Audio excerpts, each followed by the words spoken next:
Hey y'all, thanks for tuning in again. If this has blessed you, do me a favor, like it, follow, and share it with another woman who needs to hear it. It's totally free because this message is for every woman feeling stuck, sick, or broken. Let's help them find their way back one chapter at a time. Chapter 3, Gut Feeling. The host lightly tapped on Nana's arm to let her know they were getting ready to go for a break.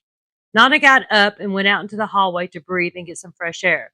She grabbed a bottle of water and freshened up in the restroom. By the time she made it back out to the hallway outside the studio, the host poked her head out. "We're ready to take you back on the air," she said to Nana as she walked up. Soon she was back in the seat with her headphones on and her mic ready. "So you are 250 pounds at this point in the story," the host stated as the show started back. "And I want to let the audio only audience know that she is nowhere near that today. What are you, about a size 8? Do you exercise?" "Yes, I'm about that size. I do strength training and some cardio at home. Nothing major, but I like to challenge myself. I quit using a weight scale a couple of years ago. It only puts unattainable goals in our heads and disappoints us.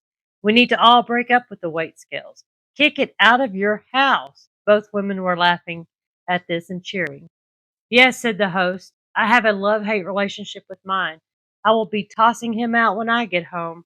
Nana smiled as she pictured her breakup with the scales. "I felt it was an abusive relationship. My scales were always yelling at me. It had to go. Nana replied cheerfully. The ladies laughed and Nana continued.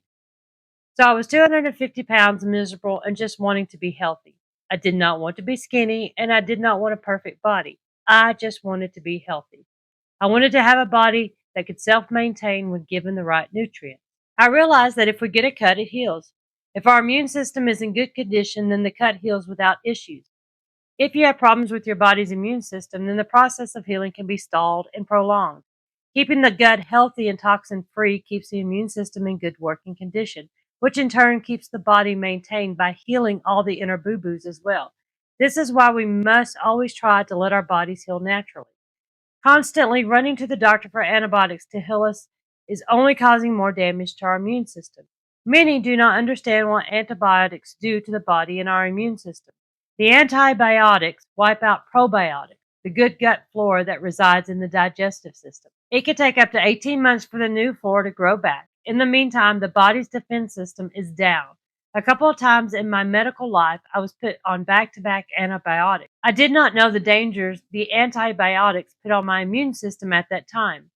Taking antibiotics over and over can also cause a toxic disease that is highly contagious known as C. diff.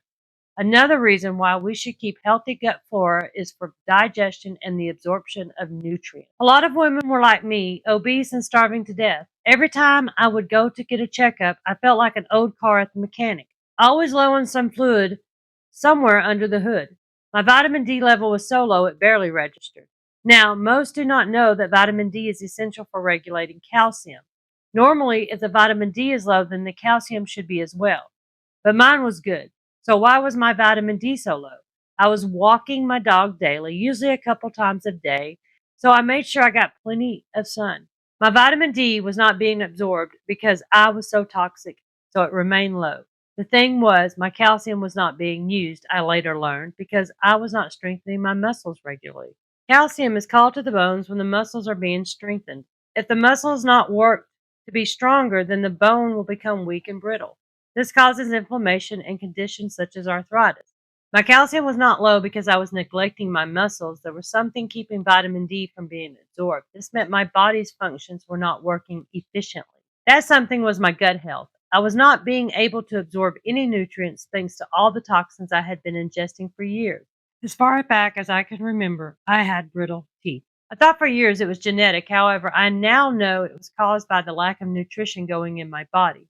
I was a sickly child and always on antibiotics for sinus infections and sore throats. As I got older, the brittleness worsened, and so did my overall health. After setting aside the cigarettes, beer, and aspartame for good, my gut health began to get better. I soon started adding aloe vera juice and apple cider vinegar to add probiotics for the gut flora. I learned how to make fermented veggies and how to read ingredient labels. I made rules to follow when I went to the grocery store to avoid all the bad ingredients I had just removed from my system. I was learning to set boundaries. When the body is sick, it needs the right nutrients to help it overcome the invading bad cells. Whether viral or bacterial, the body goes through the same healing process.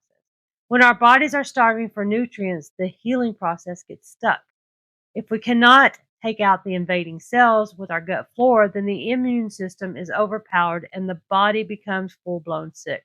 Running a fever means the person is contagious and their body has recognized an invader and is attacking it.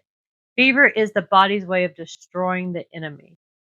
Back in the day, this was the time to bring chicken soup over to the sick person's home. The soups were usually made from bone broth. Bone broth is an immune boosting food. It is also a healing food that I've used. The chicken soup gave the body what it needed to boost the immune system and kick the invading germs and bacteria's butt. I feel as though I have become an investigator into how my body works. I also feel as though I had no choice. I have taken back the authority that I gave man over my body and gave it back to the Lord. I was done with the sickness. It seemed the more I went to my checkups, the more reasons the doctors would find to write a prescription. I remember when we did not go to the doctor unless we were sick or it was an emergency. We weren't required to have insurance or well checkups. It should be our choice. We are the ones who pay the bills, no matter how they split it. We either pay the insurance companies until we need them, or we pay the doctors as we need them. However, it seemed they were grooming me to always need them. I was done with the lies. I was done with the fears of every little bump and bruise. I was at the point where I was looking for sickness. I figured I must have something wrong with me for me to feel so horrible. Something had to be causing this toxic body. Yep, something was causing the issues, all right. That something was me coming into agreement with every sickness that I felt fit my symptoms.